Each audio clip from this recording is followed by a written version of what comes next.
Boa noite a todos, muito bem-vindos. Hoje é um dia muito especial. Nós temos aí a presença dos dois grandes colegas, muito amigos, doutora Fabiana Parro e doutor Alexandre Ferraz. E é um dia muito especial. Boa noite, doutores, boa noite. Por favor, se apresentem aí aos Boa nossos noite, amigos, aos ouvintes. primeiras damas. Boa noite. Bom, vocês imaginam, eu sou Fabiana Parro, sou advogada, tenho mais de 30 anos de experiência. A gente, assim como a doutora Cíntia, a doutora Alexandre, sou especialista em planejamento patrimonial da família. A gente faz parte de um time que é especialista específico para fazer planejamento patrimonial da família, um grupo de vários profissionais que estudam o problema do planejamento patrimonial e apresentam as melhores soluções para quem precisa desse tipo de assessoria. Para falar a verdade, são todos que precisam. Eu sou advogada, meu escritório fica aqui em Ribeirão Preto e tenho o prazer e a honra de estar hoje aqui à noite com vocês, falando sobre esse tema que é tão maravilhoso e tão instigante ao mesmo tempo. Doutor Alexandre, já convidei vocês todos pelo Instagram também para a gente fazer a transmissão ao vivo, né? Se puderem. Já convidou? Porque para mim não apareceu. Receber, já enviei. Vamos ver agora se vai demorar um pouco, né, a nossa transmissão. E vamos em frente, doutor Alexandre. Vamos lá. Quer mandar de novo o convite do Instagram? Mando de novo. Vamos lá. Bom, já fui praticamente semi-apresentado, né? Sou Alexandre Ferraz também, advogado, especializado também na mesma matéria que a doutora Fabiana, a doutora Cíntia. Sou daqui de São Paulo, capital, né? E fazemos parte do mesmo de profissionais estudiosos dentro dessa área tão maravilhosa como já falei. Mas, enfim. Maravilha. Bom, vou dar início aqui no YouTube, né? O pessoal chegando agora. Chegando. Na sexta-feira, que a gente está presenteando com a nossa conversa de sexta-feira, de sextou, né? Então, para quem não me conhece, eu me apresento. Eu sou Cíntia de Móveis Santiago Lohaus, eu sou advogada militante na área do direito de família e das sucessões há 32 anos, com escritório também aqui em São Paulo. E a nossa militância, né, com os casos do escritório há tantos anos, direito de família, com inventários, com testamentos, com doações de bens em vida, é por isso que a gente decidiu falar sobre esse tema e também sobre as questões da reforma tributária e também como organizar e fazer uma educação patrimonial aí, que vamos todos falar um pouquinho sobre cada tema. Bom, eu vou começar aí com o tema do inventário, e o intuito da nossa live hoje é ajudar as famílias brasileiras, principalmente porque nós todos, os advogados contadores do time Holding Brasil, nós fazemos esse trabalho, né, incessante, com palestras, seminários, sempre todos conversando sobre holding familiar, o sistema de planejamento patrimonial, para ajudar as famílias brasileiras a evitar o inventário, evitar a doação de bens em vida e também evitar o testamento, que são os grandes males hoje das famílias brasileiras. Primeiro, por que o inventário? O inventário, primeiro, ele leva muitos anos, se for judicial, acaba trazendo muito litígio aos herdeiros, principalmente entre os herdeiros e ao cônjuge sobrevivente, seja matriarca ou patriarca, porque o inventário ele traz uma dilapidação patrimonial, sem falar que o inventário custa de 20% a 40% do valor de mercado do patrimônio das famílias. Então, imaginemos aí, mesmo uma família que tenha um imóvel, né? Então, ali no falecimento do pai, o filho, muitas vezes, não tem condição de pagar as despesas de um inventário. A gente vai trazer aqui um pouco dessas contas, né, que a gente costuma apresentar nos nossos seminários, nas nossas palestras, para as pessoas terem, assim, en passant, uma noção de quanto tudo isso custa. Né, doutor Alexandre, se puder aí compartilhar um pouquinho de 2 no máximo 3 slides aí, que nós fizemos uma apresentação aí para vocês, de quanto custaria isso, né? E sem falar dessas contas que nós vamos apresentar, o que a gente pretende também, além de ajudar as famílias a terem uma economia financeira e não terem uma dilapidação do patrimônio, é manter o amor e a harmonia das famílias, né? Para que elas continuem perpetuando, além dos imóveis, a união familiar, o amor, que sempre houve respeito entre os integrantes da família. Então, para que isso não seja dilacerado, coisa que o inventário traz, começam as brigas entre os irmãos, começam as brigas de mãe com os filhos, um desrespeito total. Então, é preservar a harmonia da família e o respeito dos familiares, inclusive perpetuar os imóveis às próximas gerações, para não acontecer o que sempre acontece. Nós temos casos aí no inventário, que o inventário tramita há mais de 20 anos. Então, os filhos já litigam, não se falam mais, os imóveis estão sendo dilapidados. Eu tenho casos no escritório que tem telas de Portinari, tem quadros, tem tapetes, tem imóveis que um não quer manter o imóvel, porque sabe que o imóvel vai ser dividido entre todos, então ninguém quer fazer a manutenção do imóvel, né? É o telhado, é o jardim, é o muro, é aquela coisa toda, ninguém quer fazer melhorias no imóvel porque vai ser partilhado, e quanto mais se demora, mais os imóveis vão sendo dilapidados, obras de artes, joias. Então, tem casos no escritório que o pai falece, que a mãe falece, um filho já vai lá no cofre e já pega os dólares. A outra filha vai lá, pega as joias para si mesma, não divide com ninguém. Os filhos vão lá, não. Então, a BMW do papai vai ficar comigo, o Mercedes a gente deixa lá porque já está quebrado, ninguém quer. E assim vai indo e os anos vão passando, cada um mete a mão, desculpe o termo, mas é assim que acontece. Então, o patrimônio, a harmonia, vai tudo embora. E agora, as contas, né? Como a gente falou, eu vou adicionar aqui um pouco dos números do inventário, né? Então, a gente tomou aqui como exemplo um imóvel de 1.150.000, né? Um imóvel que foi adquirido há 25 anos pelo preço de 250.000, com a valorização imobiliária. Hoje ele tem um valor aí de mercado, é um exemplo que estamos dando, de 1.150.000. Quanto vai custar o inventário desse único imóvel, né, nos dias de hoje? Nós vamos ter ainda o imposto, ainda se mantém 4%, aquele imposto de transmissão, causa mortes e doações, ITCMD. Vai custar 4% sobre o mercado, R$46.000.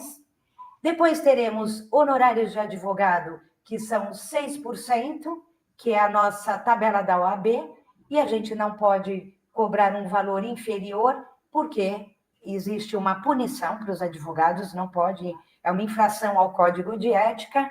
Cartórios, para fazer a escritura de inventário, 5.750. Certidões, certidão de casamento, certidão de óbito, certidão disso e daquilo, R$2.500.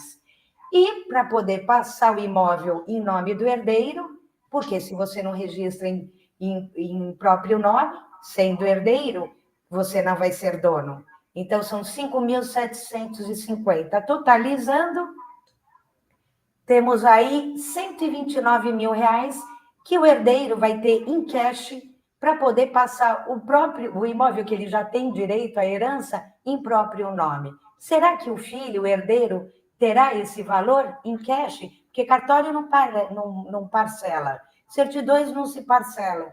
Quer dizer, a solução, muitas vezes, é o herdeiro vender esse imóvel para poder pagar as despesas.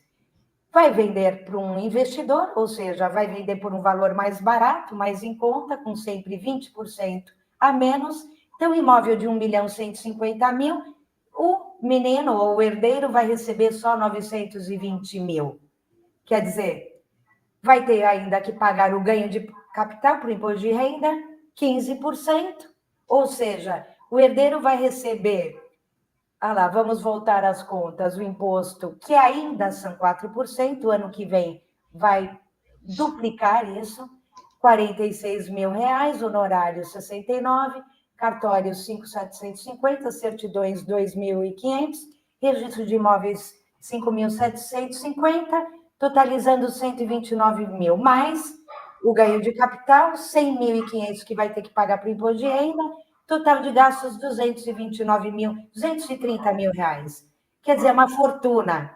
Que filho vai ter isso em cash para pagar? Difícil, não? Quer dizer, a gente vai ter o valor da venda 920 mil, que foi vendido por valor inferior a 1.150.000, menos os gastos 230 mil, por aí, quanto vão sobrar? 690 mil. Quer dizer, foi uma perda patrimonial de quanto? 39,95%. Né? Quer dizer, 459.500, que é um valor assim, uma grande perda, né? De 1.150.000, vai ter aí um valor ínfimo. Isso é um grande absurdo, né? É um valor assim que sobe a cabeça, é uma grande perda patrimonial para a família. Quer dizer, por que evitar isso? Evitar que o governo morda de 20% a 40% do patrimônio. Então, por isso que não vale a pena deixar chegar ao último momento de fazer o inventário. É evitar o inventário, porque você evita toda essa taxação maluca que nós ainda temos na lei brasileira. Certo? Então, vamos evitar o inventário e também evitar doação de bens em vida com usufruto. Por quê? Porque o mesmo imposto que incide no inventário incide na doação de bens, ou seja, o imposto ITCMD, causa mortes e doações, é o mesmo imposto. Então as pessoas imaginam, não, então não vamos fazer inventário, vamos doar o imóvel já em vida para o nosso filho, que a gente vai, que ele não vai ter esse problema futuramente. Não. Você vai pagar esse valor em cartório. Todas essas contas, taxas, certidões, o imposto, escritura, honorários de advogado, até que você vai ter uma redução, mas você vai ter que ter um advogado que te acompanhe. Você pode até negociar um valor ali inferior, mas ninguém entra num cartório para fazer uma escritura sem a presença de um advogado, porque todo o trabalho tem que ser conferido, não? Então, a doação é irreversível.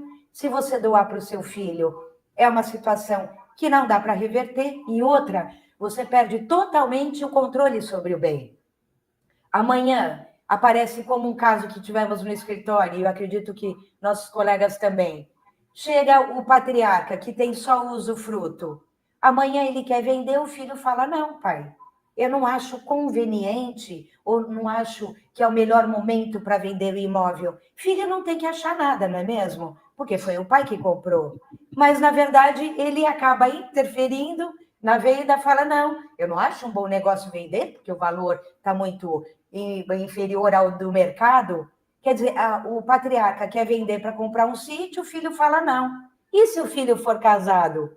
O tabelião vai pedir anuência da sua nora ou do seu genro. Então, se eles não assinarem, não vai fazer nenhuma venda. Quer dizer, o filho tem que concordar, a nora tem que concordar, e você que comprou o imóvel tem que ficar sob as rédeas do seu filho, da sua nora ou do seu genro. É um grande absurdo isso, não? Quer dizer, é um absurdo. Vamos evitar toda essa questão.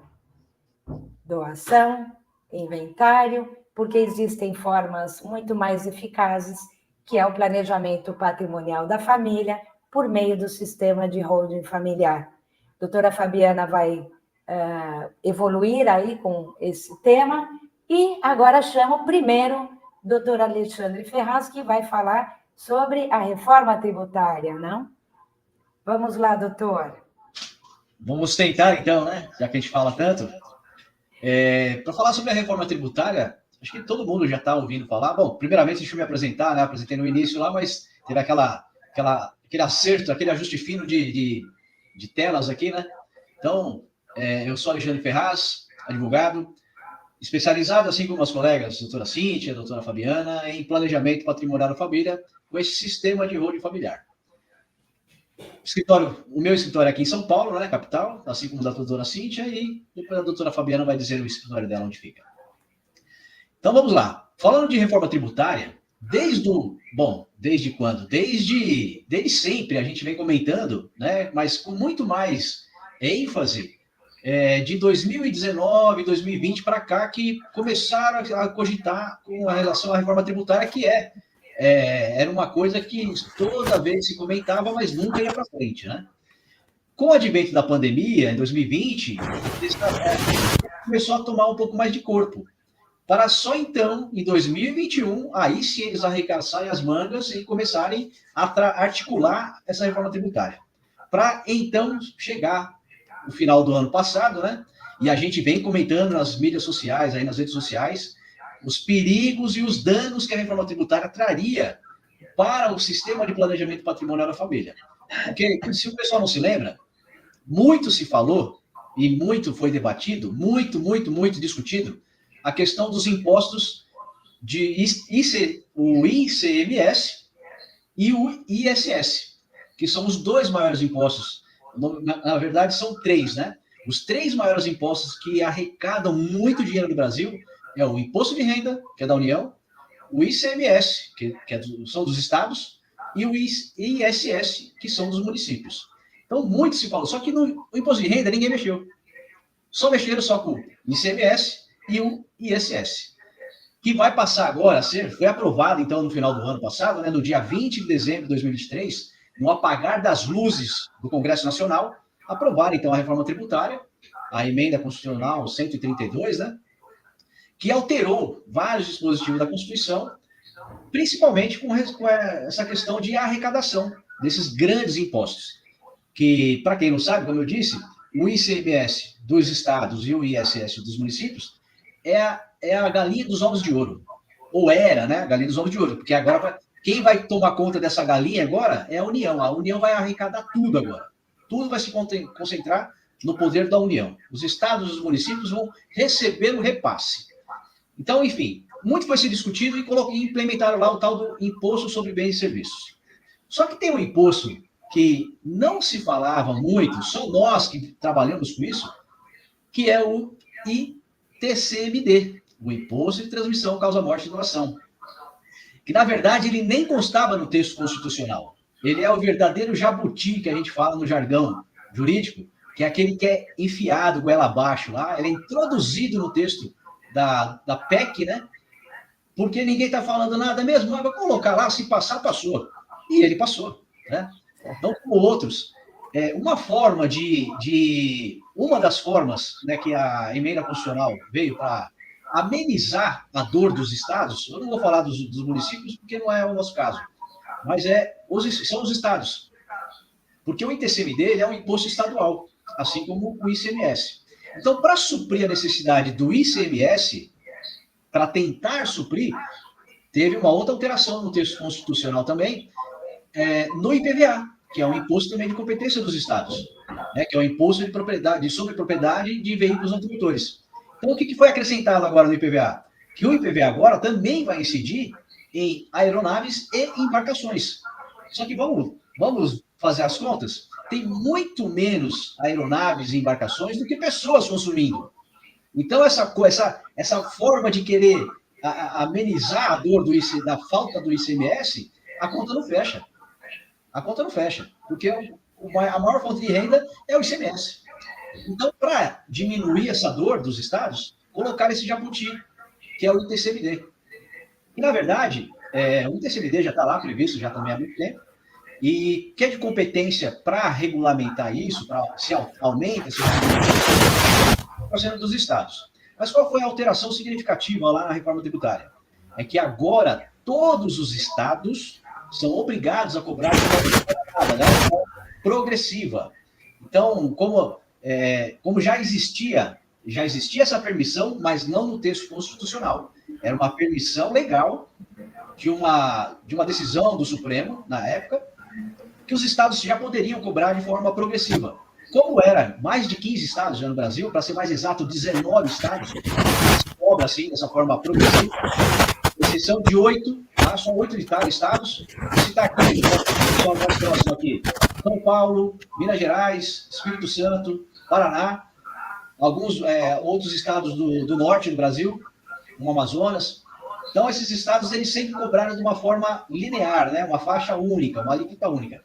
Mas agora foi colocado no texto constitucional que todos os estados serão obrigados a cobrar de forma progressiva, cujo teto, o teto hoje do ITCMD é de 8%. 8% é o limite que todos os estados podem cobrar. Pois bem, se a reforma tributária diz que todos os estados agora vão ser obrigados a cobrar de forma progressiva, não significa que tem que ser aumentado até 8%. Significa que o teto é 8%, mas se o estado de São Paulo, por exemplo, que cobrava 4%, e estava tudo bem, obrigado, ele pode muito bem fazer um projeto de lei de 0 a 4. Concorda ou não? Pode escalonar de 0 a 4. Só que não, né? Só que não. O estado de São Paulo saiu na frente. Já lançou um projeto de lei. Quando acabou o recesso, né, dos deputados estaduais, no dia 1º de fevereiro, já foi entregue, já foi depositado um projeto de lei, que é o projeto de lei número 7 aqui em São Paulo, já para aumentar o imposto, esse ITCMD. Já obedecendo, né, a reforma da Constituição, obedecendo o texto legal constitucional para ser progressivo, né, para ser progressivo esse aumento. Acho que tem alguém com o microfone aberto aí. Tá, eu estou ouvindo microfonia, arrastando cadeira, alguma coisa assim. Eu acho que tá. A pessoa não está reclamando aí. Não tem ninguém reclamando ainda, não, né? Tá dando microfonia? Tá. Vê se diminui um pouquinho o seu, Cíntia. Tá. Ou fecha, né? Acho que dá para fechar. Então pessoal, se puder, vir para o YouTube, né? Vou encerrar então aqui melhor. Não, só. Não, vamos lá, vamos continuar. Então vamos lá. Então agora acabou. Opa. Agora acabou. Acho que agora tá legal. Então, para entender, né, o Estado de São Paulo já, no dia 1º, ele já depositou lá um projeto de lei, que é o número 7, né, 2024, para cobrar agora de forma progressiva. Agora de 2% até 8%, dependendo do valor do patrimônio. E o processo o seu projeto ele foi muito rápido, mas muito rápido o trâmite dele, que no dia 19 de março, o relator já tinha definido, já tinha feito a sua relatoria, né, o deputado estadual Reis, já tinha feito a sua relatoria e já mandou para a Comissão de Planejamento e Orçamento da Assembleia, que já foi aprovado já pela Comissão de Constituição, Justiça e Redação. Só está faltando agora colocar em pauta novamente para a aprovação. Bom, mas continuando. Então, isso ainda não é o pior das coisas. Isso nós estamos falando só a nível do estado de São Paulo, né? Vamos elevar um pouquinho mais o nível agora, porque nós estamos falando de um imposto que, ainda que a competência seja ainda são dos estados, né? Ainda é de cada estado do Brasil, a cobrança do ITCMD, seja no inventário, né? Seja na herança ou na doação. O problema é que é uma lei, é um imposto constitucional, para todos os estados eles devem cobrar dessa forma, só que a competência para aumentar essa alíquota, que hoje é fixada em 8%, esse teto, é do Senado Federal, que atualmente está em vigência ainda uma resolução do Senado Federal, que é a resolução número 9. De quando que é essa resolução número 9? De 1992. E de lá para cá, muita coisa mudou. Então, uma resolução do Senado, que é competente para aumentar essa alíquota, que hoje é fixada, o teto dela é 8%. Por isso que os estados podem cobrar até 8%. Porque senão eles poderiam cobrar até mais. Querer, eles querem. Aqui não pode. Só que, já em 2019, o próprio Senado já tinha uma proposta de resolução, um projeto de resolução, para aumentar para 16% o ITCMD. com a reforma tributária, eles pegaram esse projeto e engavetaram. Consequentemente, o CONFAZ, que é o Conselho Nacional de Políticas Fazendárias, que envolve todos os estados brasileiros, as 27 unidades, né? 26 estados, mais o Distrito Federal, e o Ministério da Fazenda, já tinha uma proposta para aumentar o ITCMD para 20%. Quando entrou a reforma tributária, eles foram lá no Senado e falaram assim, ó, lembra aquela nossa proposta aqui? Nós estamos reiterando o nosso pedido. A gente quer que vocês façam alguma coisa para aumentar para 20%. Mas eles falaram assim, não, peraí, vamos ver o que vai ser decidido na reforma tributária. Ou seja, agora com a reforma tributária, já estão tramitando, acho que todo mundo está acompanhando, que tem os grupos de trabalho, né, os grupos de trabalho do projeto de lei, que são 2 projetos de lei, o 68, o projeto de lei complementar, né, o 68 e o 108. O 68 trata do CBS, que eu não comentei nada aqui agora, então também não é agora que eu vou comentar. Mas o 108, o projeto de lei complementar 108, é o que trata do IBS, que é o Imposto sobre Bens e Serviços, nós estamos falando aqui agora, nós comentamos aqui, que vai atingir diretamente o ITCMD, porque também nesse projeto, fala como que vai ser cobrado agora o ITCMD. Porque o ITCMD, como eu disse, é regulado pelos estados. Então, cada estado apurava de uma forma. Tem estados como aqui no estado de São Paulo ainda é uma briga lascada, e todos os estados também é assim.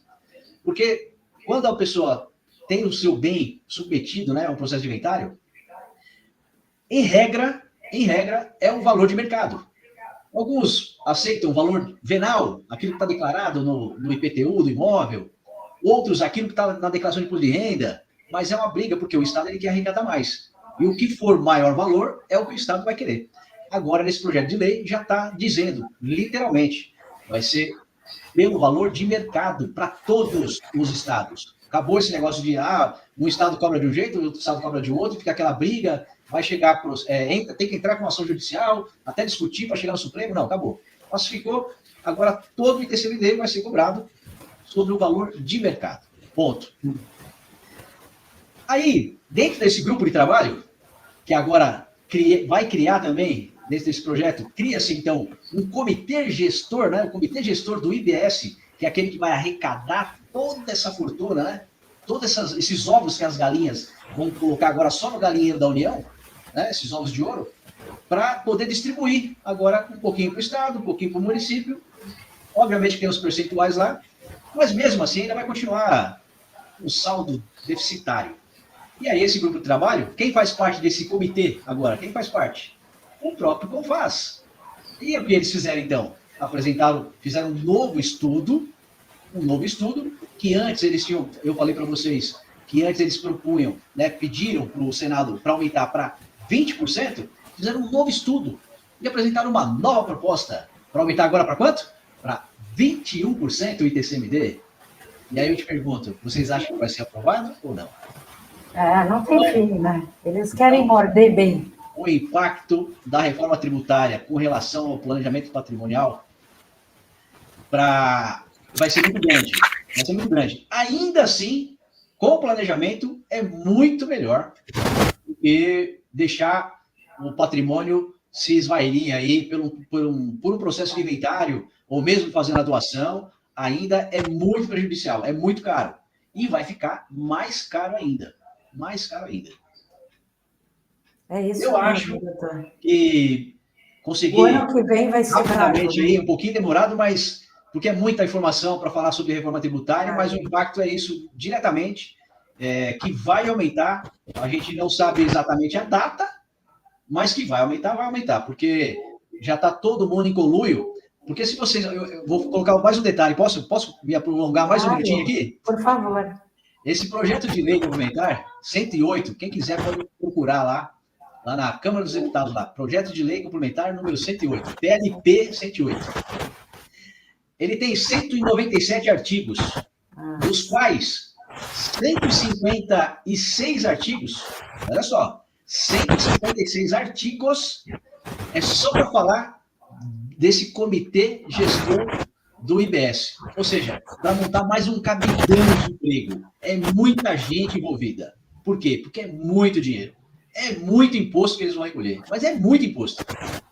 Quase 2/3 do texto da lei, só para falar do comitê, de quem vai gerir o negócio, quem vai sabe, aquela gana de arrecadação, e só 39 de ICMD e de ITBI, que eu nem comentei de ITBI porque é da esfera do município. E não faz parte também do planejamento, mas não é o que mais vai impactar dentro da estrutura do sistema de planejamento patrimonial da família. Pois é, doutor, e não Só são as a famílias bilionárias que vão ser atingidas, porque elas já fizeram planejamento patrimonial, né? Sim. Isso vai atingir diretamente a classe média, a classe média baixa, porque a alta e os bilionários já têm uma estrutura toda pronta, né? Doutora Fabiana agora vai desenvolver aí. Muito obrigada pelas suas informações, doutor Alexandre, muito concisas também, para explicar tudo em tão pouco tempo, mas deu para a gente já ter uma noção do tamanho da coisa que vem atingir o nosso patrimônio. Vamos lá, doutora Fabiana, por favor. Então, boa noite, pessoal. Só peço, acho que para a Cíntia e para o Alexandre fecharem o microfone de vocês, porque senão acho que dá interferência aqui, né? Tá certo. E a gente pode continuar assim. Então, boa noite. Vou apresentar de novo. Meu nome é Fabiana Parro, sou advogada, meu escritório fica aqui em São Paulo.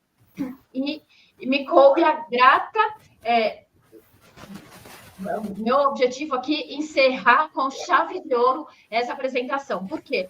Eu acho que realmente a minha posição aqui vai ser facilitada, porque a doutora Cíntia e a doutora Alexandre trouxeram a má notícia, que é tudo que vai acontecer se você não tiver o seu planejamento patrimonial. Mas eu estou aqui para te dar boa notícia, então eu fiquei com esse papel realmente que eu me sinto privilegiada. O que acontece? Se você não tiver o seu planejamento patrimonial da família, esse planejamento é a solução para todos esses problemas que a doutora Cíntia e a doutora Alexandre sintetizaram aqui. Então, aqui eu vou falar de um modo bem sintético o que a gente vai fazer para poder resolver o problema, tanto do inventário, da doação que a doutora Cíntia já adiantou para a gente, e também da reforma tributária, que vai aí aumentar o peso desse inventário, dessa doação que a doutora Cíntia falou, como a doutora Alexandre falou, vai aumentar os impostos. A gente já viu que o inventário e a doação aí fica com um custo total de 20% até 40% de todo o patrimônio de uma família, isso com o imposto ainda que está com a alíquota que a gente tem falado de 4% aqui no estado de São Paulo. Mas como a doutora Alexandre já adiantou, a previsão é que ela vá para 8%, quer dizer, a previsão não, 8% já está aprovado. 8% a partir do ano que vem já vai ter esse aumento para 8% aqui no estado de São Paulo, né? A alíquota máxima, com uma previsão de poder chegar aí até 20%, 21% também, como o doutor Alexandre já adiantou. Então, o que a gente fala é que cada vez é mais e mais necessário, não é nem um benefício, é necessário para a família de classe média brasileira ter o seu planejamento patrimonial da família. Porque, caso contrário, se você não tiver o seu planejamento patrimonial da família, você pode acabar perdendo grande parte do seu patrimônio aí para toda essa estrutura, não é só governo, é cartório, é advogado mesmo, que a gente tem uma margem pequena para negociar esses honorários, porque a OAB impõe um limite mínimo para a gente cobrar. Então, o que acontece é que cada vez mais a classe média vai ser obrigada, é uma necessidade que eu falo da família ter o seu planejamento patrimonial. Por que a gente fala isso? Cada vez mais e mais a gente vê um aumento do poder aquisitivo da classe média. Talvez você que está me ouvindo aí falar, não, mas não é tanto assim, talvez não no ritmo que você gostaria. Mas só para você ver como que eu estou falando, realmente constatar o que está acontecendo, a gente lembra que na década de 80, o grande sonho da classe média era adquirir sua casa própria. E hoje em dia, com tanto acesso que a gente tem a essas formas de financiamento, acesso ao crédito, a grande maioria das pessoas da classe média já tem a sua casa própria, estão aí dando o seu segundo ou terceiro passo, mais e mais imóveis. E por que eu estou falando imóvel? Porque o peso desses impostos, desses custos, vai recair. O que mais pesa no nosso patrimônio, o que a gente tem de maior valor, são os imóveis. Geralmente, o que a gente tem de maior valor são os imóveis. Então, isso vai ter um peso muito grande na hora que essa família for fazer a transmissão desse patrimônio. A gente tem que ter um planejamento patrimonial, que é o que eu venho que eu advogo sempre, que é a minha causa, que eu falo com, assim, de boca cheia, que a gente precisa não só ter um planejamento para adquirir o patrimônio, mas também para manter esse patrimônio. É muito comum a gente escutar as pessoas falando sobre planejamento financeiro para poder ter acesso ao patrimônio, adquirir aquela imóvel que você sonha, aquela viagem. Isso realmente é um assunto que já está mais difundido na nossa sociedade, mas o planejamento patrimonial, ele não é tão, eu ouso dizer que ele é quase que nulo. A gente não ouve alguém falar de planejamento patrimonial com tanta frequência como a gente escuta falar do planejamento financeiro. E, doutora, a senhora sabe que também para os jovens que ainda não têm patrimônio, né, essa garotada que tem startup, que já estão ganhando 30, 40 mil reais, 50 mil por mês, que ainda não constituíram patrimônio, nem família, também é essa estrutura de planejamento, que é uma coisa que a gente não teve nessa cultura dos pais, dos avós, né? Exatamente, doutora Cíntia. A gente fala que assim, eles têm os pais, os avós já passaram para eles essa questão do planejamento financeiro, de guardar, poupar para atingir o sonho deles, os objetivos. Mas a gente, além de conquistar, depois tem que manter. A gente adquire essa receita para adquirir patrimônio, mas depois a gente tem que manter esse patrimônio, manter e passar de geração para geração, que é o que a gente espera, né? Quando a gente constrói um patrimônio, o patriarca, a matriarca está pensando basicamente em deixar esse legado para a família dele. Então, assim, para você construir, para você manter esse patrimônio, até questão, por exemplo, de receber aluguel, se você, mesmo que não seja para manter, mas a gente pode fazer com que esse patrimônio, essa incidência desse imposto também seja menor dentro de um planejamento patrimonial, dentro de uma receita de aluguel, arrendamento rural. Mas isso eu não vou falar aqui, porque senão a gente vai se estender muito na nossa palestra hoje, na nossa live, que a gente quer levar informação, mas eu vou focar aqui só no planejamento patrimonial, na aquisição do patrimônio mesmo. Então, a gente realmente a gente foca mais a família. Quando a gente fala de imposto, por exemplo, como a doutora Alexandre falou, a gente está mais acostumado a falar em PVA, IPTU, que são impostos sobre o patrimônio, mas que incidem sobre parcela do patrimônio, e com uma maior frequência, mas só sobre a parcela. Acontece que o ITCMD, que é o imposto que é o imposto que incide sobre a totalidade do patrimônio, esse imposto ele é pago só no final, quando a gente vai fazer essa transmissão desse patrimônio, quer seja por doação, quer seja por inventário, ele incide sobre a parcela total do nosso patrimônio. E aí, o que acontece? A família geralmente leva um susto, porque não está acostumado com o imposto que tem uma carga tão elevada, que tem um impacto tão forte no patrimônio. O IPTU... As pessoas não sabem quanto custa aí, né? Só sabe quanto custa o inventário ou uma doação quando chega lá no cartório e toma aquele tranco, né? Exatamente. Aí é um susto muito grande. E a pessoa não está preparada para isso. Por isso que tem que ter um planejamento patrimonial para evitar que isso aconteça. Não é nem se preparar para esse momento, mas o que a gente faz através do planejamento patrimonial é evitar que a pessoa ou aquela família tenha que passar pelo inventário. O que acontece, geralmente, que a gente vê muito frequente, é que o patrimônio da família se valoriza numa velocidade muito maior do que a receita da família se valoriza. Então, o que acontece? Com o boom imobiliário, com a valorização de imóveis ou patrimonial, aquele patrimônio que uma família... Eu acho que alguém deve estar com o microfone aberto. Ainda? Acho que... Vou tentar aqui, vou ver um pouquinho.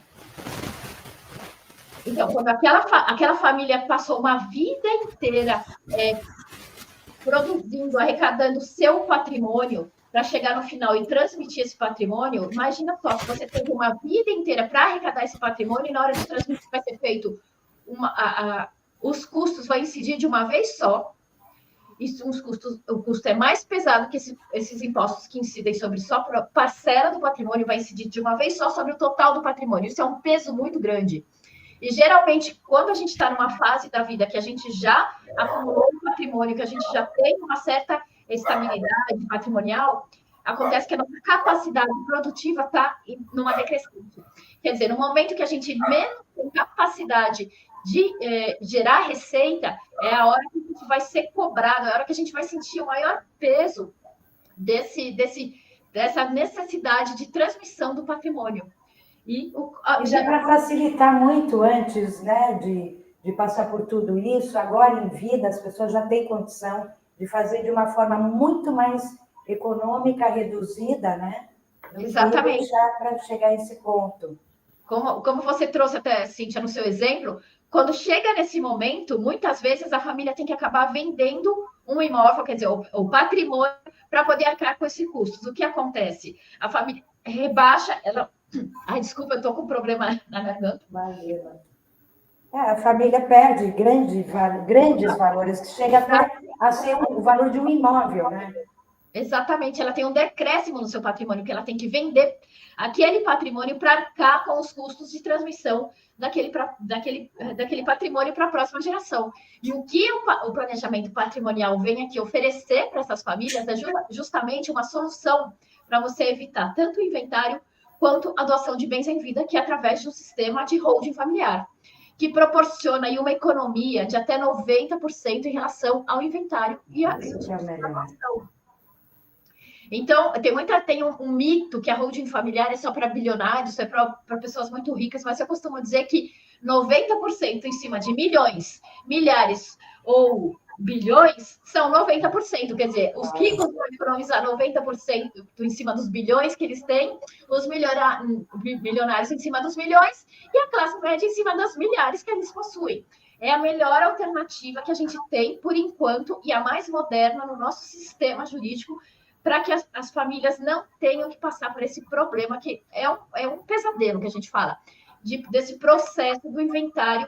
E muito engana-se quem acha que, como a doutora Cíntia falou, que a doação é a solução para esse problema, porque a doação envolve exatamente os mesmos custos, talvez um pouco, né, dos honorários advocatícios, a gente vai ter uma redução em cima disso, porque realmente é diferente você fazer um processo de inventário que demanda um pouco mais do advogado do que uma doação, ou talvez se você tiver um advogado na sua família.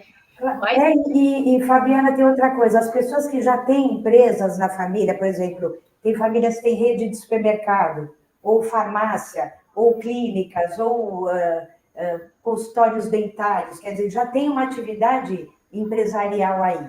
Então, que tem riscos, quer dizer, amanhã alguma coisa acontece, como houve agora na pandemia, todos os problemas que atingiram essa atividade econômica podem respingar no patrimônio que a família já constituiu há décadas, né? Que vem do avô para o pai. Então, é uma forma de você separar os imóveis que você quer, que sejam preservados, ali, aquele apartamento, aquela casinha na praia que todo mundo sempre frequentou a vida inteira, daquele galpão onde funciona o supermercado, aquele imóvel que já tem uma gestão empresarial ali. Então, você protege o patrimônio particular da família, vamos dizer assim, separando daquele patrimônio empresarial, né? O que é muito bom também, porque chega na hora H, embola tudo, aquela falência daquela empresa acaba atingindo o apartamento que tua mãe mora, que seu pai mora, que ali tem uma netinha da irmã, sabe aquela coisa? Quer dizer, abala toda a estrutura da família, mistura com os negócios da família, vira uma grande confusão e aí vem as brigas. Então, não adianta também o tema do testamento, né? Não porque deixei aí de falar logo no começo, testamento não é que nem filme ou novela, que você fala, não, isso para minha filha tal, isso para o meu filho tal. Não, o testamento ele pode ser anulado, ele pode ser questionado, ele depende do crivo do judiciário para ser aprovado, cumprido, isso tudo também ainda atrasa o processo de inventário. Quer dizer, doação de bens em vida, inventário e testamento são coisas realmente que faziam sentido na época do meu avô. Então, esse seu planejamento patrimonial já decidindo agora com essa grande economia em relação ao inventário de 90%, não tem melhor para a nossa atualidade, né? Exatamente, contra fatos não tem argumentos, né? A gente proporciona essa economia e, como muito bem lembrou a doutora Cíntia, uma segurança muito grande para a família, porque a gente separa o que é o risco, atividade empresarial da família que tem aquele supermercado, a farmácia, uma clínica, atrai risco, né? Pode ser qualquer tipo de uma reclamação trabalhista, uma execução fiscal do patrimônio que é da família e que tem que ser preservado e separado. A gente faz isso, faz uma segregação entre o lucro e o patrimônio. É o que o Ike Batista fez, né? Ele, no meio daquela confusão toda, ele pegou parte do patrimônio dele, já, né, fez uma cessão ali por meio de uma empresa de cotas para o filho, né? O filho já assegurou parte daqueles bilhões, e a outra parte, que no meio da confusão, ele conseguiu ali também administrar, né? E, quer dizer, ele não esperava que fosse vir um dia à tona toda essa grande bloqueio dos bens dele, prisão, né? Quer dizer, parte já estava resguardada lá com uma outra parte da família. E não são só esses bilionários, né? Toda a família pode utilizar desse sistema. Não é mesmo, doutora Alexandre? Doutora Cíntia, doutora Fabiana, o que o pessoal, né? O pessoal, vamos dizer assim, ignorantes, né? Ignorante porque ignora o conhecimento, né? Ignora a existência do planejamento patrimonial da família.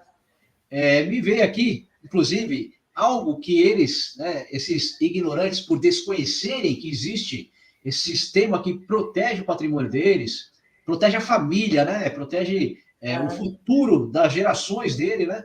Para eternizar a memória dele para um legado, né? Deixar um legado e não uma herança, né? O que eles costumam fazer? Quais são as alternativas? Uma delas, a doutora Cíntia já falou, né? O testamento, que não resolve nada. A outra seria a doação, que também não resolve nada. E qual é a outra alternativa que eles buscam fazer? Doutora?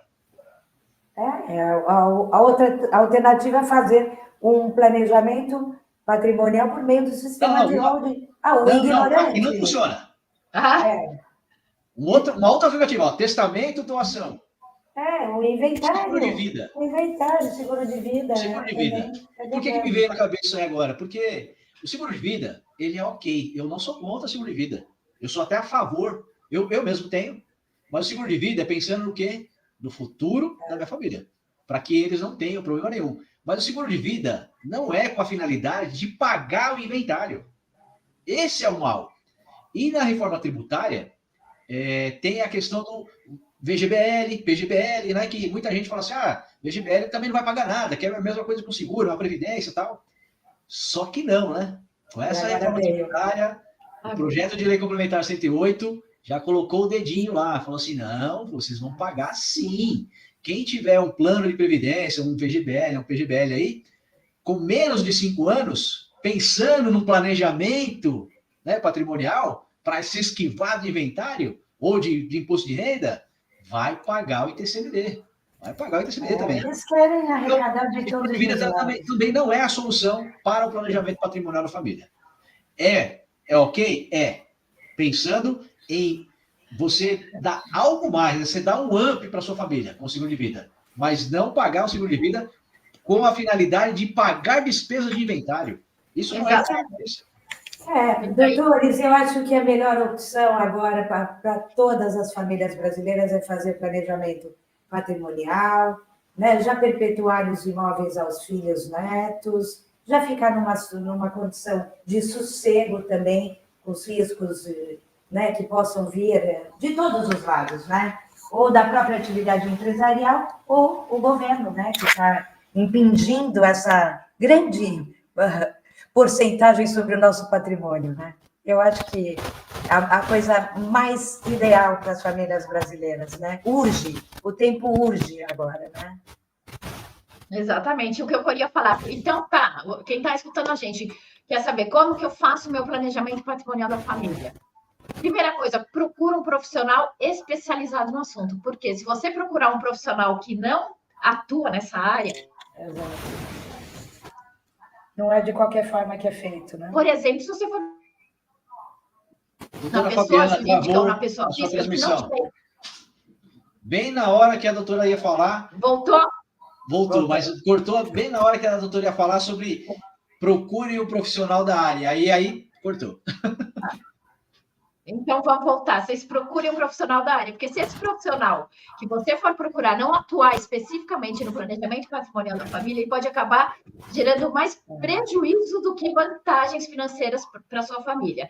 E vai ser um desgosto muito grande a hora que você descobrir que na hora que, por exemplo, você for vender o seu imóvel, você vai pagar de ganho de capital, ao invés de 15% como você pagaria, você pode acabar pagando 34% se a sua família não estiver corretamente estruturada. Então, por isso, primeiro passo, consulte um profissional específico que atue nessa área.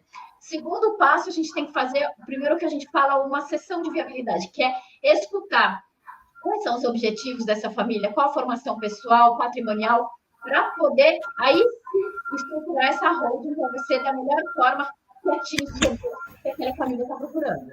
É por aí. É isso.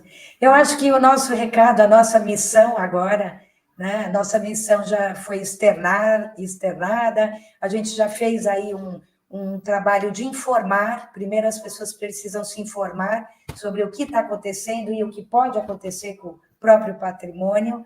E eu agradeço aí a presença de vocês. Foi uma honra para mim tê-los aqui nessa conversa de hoje.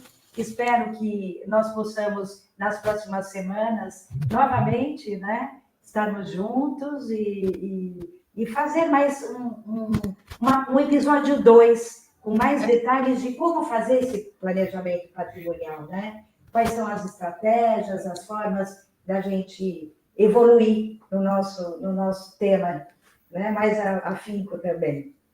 Então, vou me despedindo, muito obrigada a todos, uma boa noite, doutora Alexandre, doutora Fabiana, fiquem à vontade. Muito obrigado, doutora, pelo convite, e estou à disposição se precisar. Muito obrigada. É curto, mas a gente tem muita coisa para ainda falar a respeito, muita informação para divulgar para vocês. Vamos pensar, doutora Cíntia, doutora Fabiana, de nos reunirmos novamente, mas pensar num outro dia da semana, porque talvez sexta-feira o pessoal quer ir para a praia, aproveitar que está começando a esquentar, né? Obrigada a todos aqui do Instagram também pela presença, né? A gente não pode se furtar de passar informações e a gente procurar, né? Programar mais para frente aí, durante a semana, né? Vamos? Está combinado. Combinado. Muito obrigada, uma boa noite a todos e até a próxima. Boa noite.